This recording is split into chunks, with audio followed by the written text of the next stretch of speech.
ଜୟ ଜଗନ୍ନାଥ। ଆସନ୍ତୁ ଜାଣିବା ମୂଳାଙ୍କ 2ର 2026 କିପରି କଟିବ। ଯେଉଁମାନଙ୍କ ଜନ୍ମ 2, 11, 20 ଆଉ 29 ତାରିଖର ଜନ୍ମ ସେମାନଙ୍କର ମୂଳାଙ୍କ ହେଲା 2। ଯଦି କ୍ୟାରିୟର ବିଷୟରେ ଦେଖିବା, ସେମାନଙ୍କୁ ନୂତନ ଦାୟିତ୍ୱ ମିଳିପାରେ।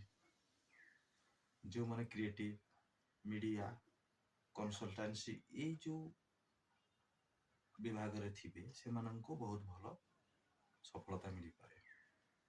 ଆଉ ଯଦି ଧନ ଦେଖିବା, ଧନରେ ସ୍ଥିରତା ଆସିବ।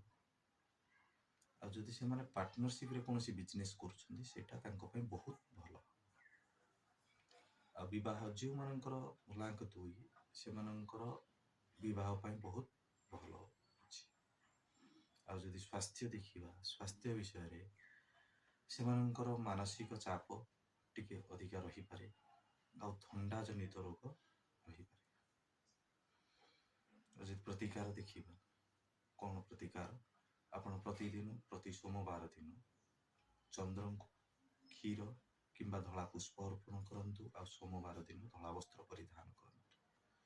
ମୁଖ୍ୟ ପରାମର୍ଶ, ଭାବନାକୁ ଶକ୍ତି ବନାନ୍ତୁ, ଦୁର୍ବଳତାକୁ ନୁହଁ। ଜୟ ଜଗନ୍ନାଥ।